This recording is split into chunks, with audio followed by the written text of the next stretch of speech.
good seeing you again. Philip Persons and then Dr. Johnny Williams. I'm Philip Persons. I live in St. Louis County. I supported Charlie Dooley. And I'm very upset with this bill, 289. I own a roofing company. It's a 3-generation roofing company. We carry over $2 million worth of insurance. We have workman's comp. We have an umbrella policy. I send my employees, which is close to 10 minority employees, to seminars to learn how to put on all types of roofs, TPO roofs. That's the top, that's the new roof. I bought the equipment. Now you're saying that we can't work in St. Louis County because we're not in a union. You sound just like the union contractors he's talking about, the 20%.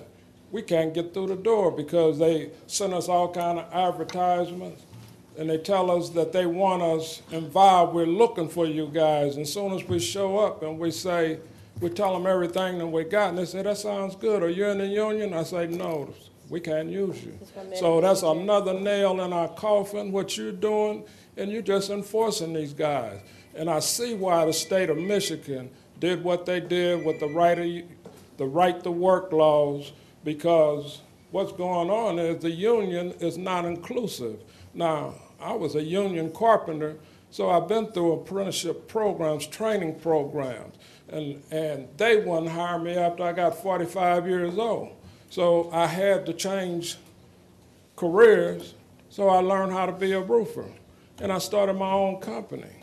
Now I'm being excluded again. You know, we just don't have any doors open for us. All you do is push us out the door, and then you complain when you look on the news and see all kind of crime in the black neighborhoods. That's why, because we don't have any support from you guys that we support. You know, we go out, we vote for you, we do all kind of things, and then you shut the door on us. Very unfair. Thank you, Philip. Like Dr. Johnny Williams. To speak also, sir, since that 1-minute rule only goes for certain people. Pardon me? Thank you, sir. Jerry Eichholz, and then Greg Porter.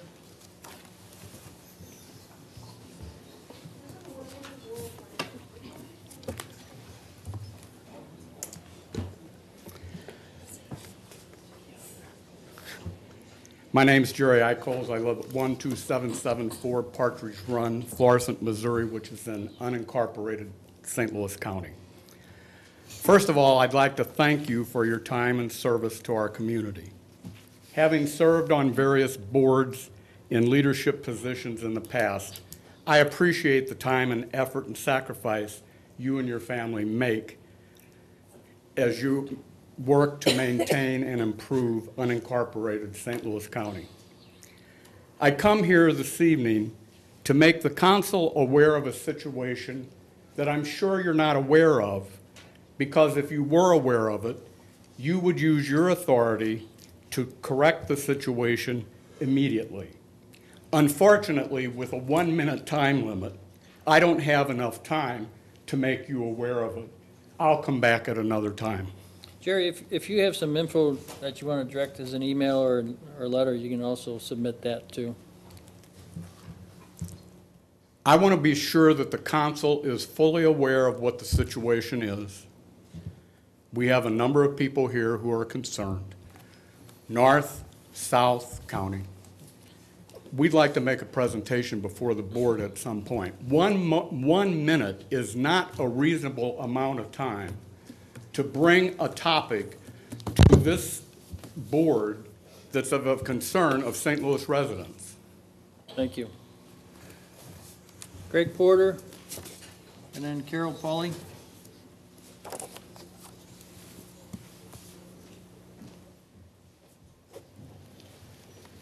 My name is Greg Porter, number 6 Crookham Court, Florissant, Missouri, unincorporated, North St. Louis County. I'm the president and secretary of the Paddock Forest Residents Association, Incorporated, which is a trustee for Paddock Forest, as well as the chairman of the North St. Louis County Problem Solving Committee. I, too, am here to talk about an issue of concern. I was going to follow Dr. Eichholz. 1 minute is not enough time. I don't need a lot of time, but 2 to 3 or 4 minutes is an ample amount of time. So like Dr. Reichholz, I'm going to come back at another time when we have, are given the opportunity to fully address this issue. Thank you. Thank you, Greg. Carol Pauly and Paul Munch. I am deferring also when I have more time. All right. Paul and then Carol Dunkey.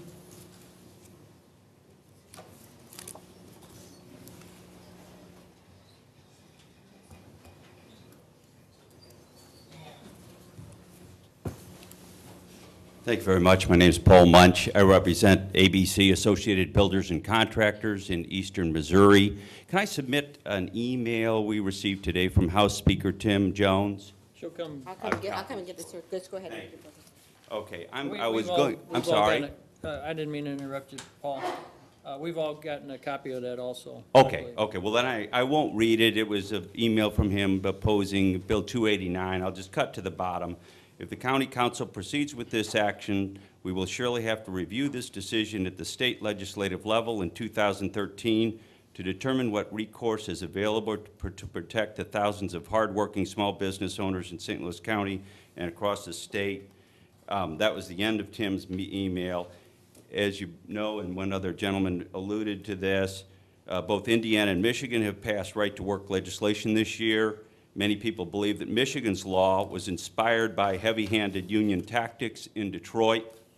Heavy-handed union tactics in Detroit caused a backlash in outstate Michigan, which resulted in passage of right-to-work legislation in Michigan. Bill 289 represents heavy-handed union tactics in St. Louis County. If you as council members, and in some cases union leaders, want to go down as having created a precipitating event leading to passage of right-to-work legislation in Missouri, then I'd suggest you go ahead and pass this bill. But I believe you're doing a disservice to the people you represent, and I'd recommend you oppose Bill 289. Thank you. Thank you, Paul. Carol Dunkey and Dennis LaValle.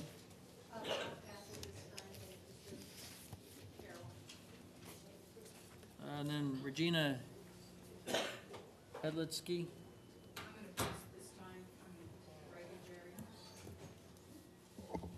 And Greg, in your group, I will set some time aside for you that we, if that's okay? Yes. All right, I appreciate it. Thank you. Okay. Dennis Lavalley, I'm the president of the St. Louis Council of Construction Consumers, which represents major owners who are buyers of construction. And we like to think of ourselves as the voice of the owner community. And we don't tell owners how they should do their work, but we do want to share some concerns that we saw in that legislation of Bill 289. On the positive side, we're pleased that it does incorporate the drug testing, the substance abuse testing. That's a very positive step, as well as the OSHA 10 and OSHA 30 training. Safety is extremely important to the community, to owners, to the construction community, and we're pleased that that's incorporated. It's something that all parties, contractors, labor, owners have been promoting, and it's great to see that that will be part of county law. Our chief concern, though, is the requirements that do go beyond the licensing requirements and could restrict the ability of contractors to compete, especially women and minority-owned firms. Of specific concern is the requirement of the training, which is only DOL-approved training programs, because that's recognized in the licensing laws. Other training can be done, such as by trade and technical schools, which would qualify someone for the licensing. The requirement to have registered apprentices on a job could also limit smaller firms, women and minority-owned firms, because some may only have journeymen, and it's not economic to then in turn also have some additional apprentices if you've only got a couple of journeymen or something on a somewhat smaller job.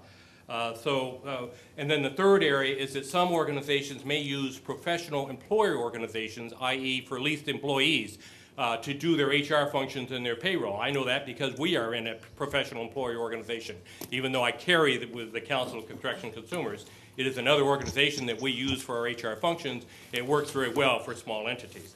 So we're not up here to support or oppose the legislation, simply to convey some concerns that we think you ought to address to make it more competitive and particularly applicable to women and minority-owned firms. Thank you, Dennis. Regina Hedlitsky, and then I'm passing. I had Wally Amusa again. No, I can't do it again. And then Beverly Dow.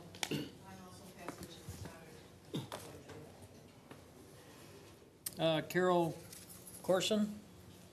And then Patrick Dodd.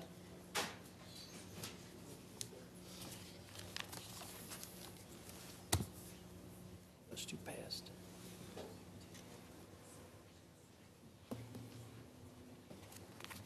My name's Carol Corson. I live in Kirkwood. My horse lives in Greensfelder Park. I'm here to protest the idea of putting the Go Ape project in Greensfelder. First of all, I don't think it's the purpose of our county parks to provide a revenue stream for the county. Secondly, I think it's a bad precedent to rent out part of our parks to a private company. Third, the location proposed is at the nexus of the main activities in the park now, which is off-road cycling and horse riding. There are bikes and horses going by the start of this road course in great numbers. The main road out of the boarding stables at Greensfelder leads right above the valley where this course will be. It will be noisy. Horses do not like noise, especially if they can't see where it's coming from. This could cause accidents. It could cause me to land on the ground, and I don't care for that to happen. And finally, That's I 1 think minute, that Mr. Chair.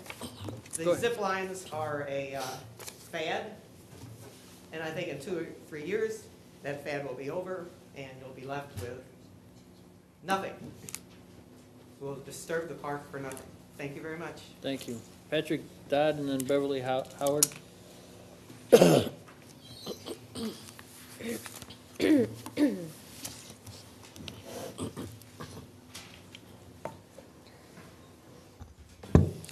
you. Excuse me. Thank you for allowing me to address the county. My name is Pat Dodd.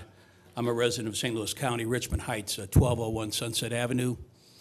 I'm president of Dawson Dodd Heating and Cooling. We're a licensed mechanical contractor in St. Louis County, and I'm also on the board of ACCA American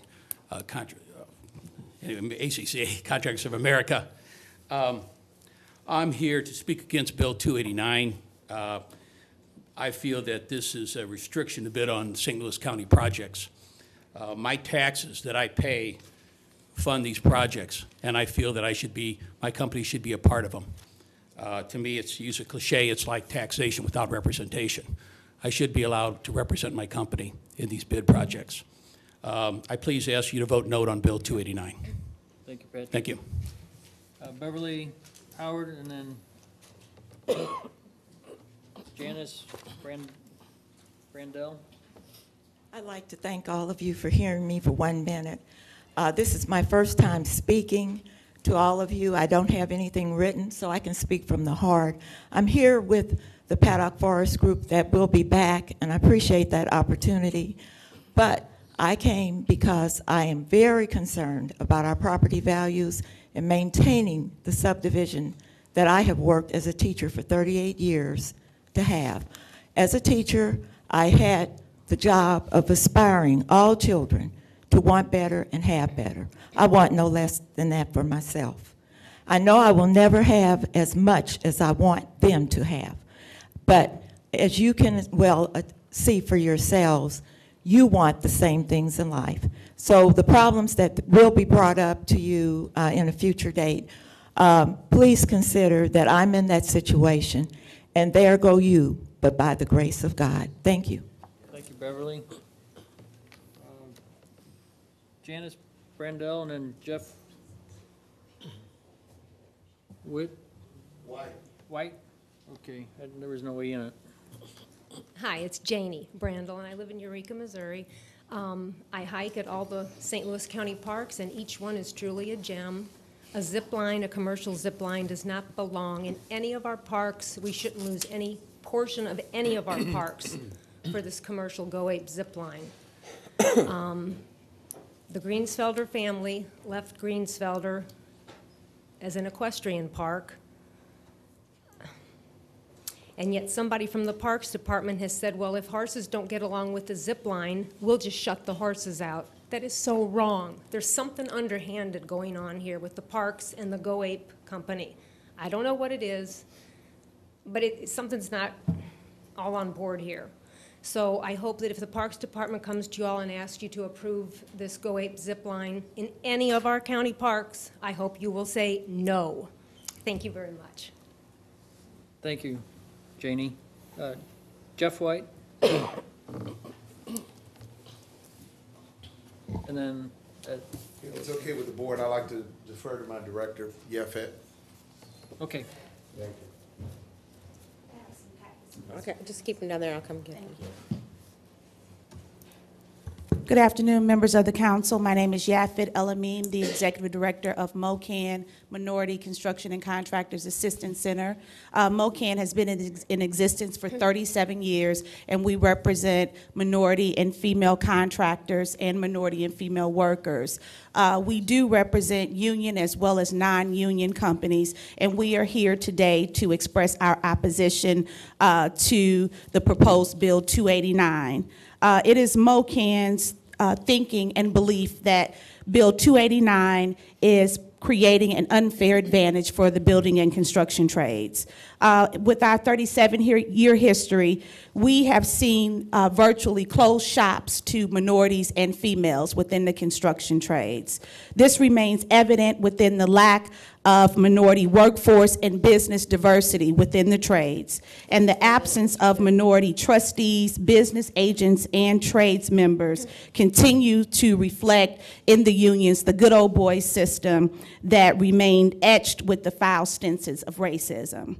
It is our belief that people who have not shown a clear and distinct and supportive track record of diversity should not be rewarded with 100% opportunities for procurement. In the packets that I have for you, I do have a document from the U.S. Department of Labor which recognizes the apprenticeship programs, and the numbers are pretty dismal as it relates to inclusion of minorities and females. For example, in the plumbers union, we were looking at 2 apprentices in this year, 0 minorities, 0 females, and in the pipe fitters, 364, 16 minority and 4 females. If the St. Louis County today is saying that they want to exclude minority and female workers and exclude minority and female businesses, then vote for this bill. If you are saying that you are for inclusion and understanding that the majority of minority businesses are non-union, then you would vote against this bill. We would ask for your support in allowing for people to have fair, equitable opportunities for bidding work, and the 19% of African Americans that put their dollars into St. Louis County should have a fair opportunity to work on their projects. We have also... You're way over your time. If you have some other information you want to Thank pass on, you. we appreciate it. Okay, I do have 2 amendments that are in the packets that we would like to have considered. And as a former legislator, I've never been before a branch that limits the public participation to 1 minute. I think it sends a grave message that you really don't want to hear from the community. And it's unfortunate that today we are experiencing that. Thank you. You're welcome. Just one thing, and those that with Greensfelder Park, Councilman Quinn, did you want to? Yeah, maybe if I could just make a couple comments. Greensfelder Park is a natural heritage park. It's one of 5 in St. Louis County, and it's one that the county has always been protective of. I really think that this use that's proposed is too intense for Greensfelder. This proposal essentially turns over a portion of public land to a for-profit commercial enterprise. I'm really not in favor of operating parks as commercial enterprises in order to raise money. I'm concerned that this would set a precedent for making our parks, in essence, profit centers. And I am in favor of charging reasonable user fees at our parks, but I don't think this proposal is well, I think it's different than charging user fees. So for all of these reasons, I'm against locating this use in Greensfelder Park. Thank you, Councilman Quinn. And that'll conclude our public speaking, introduction of bills.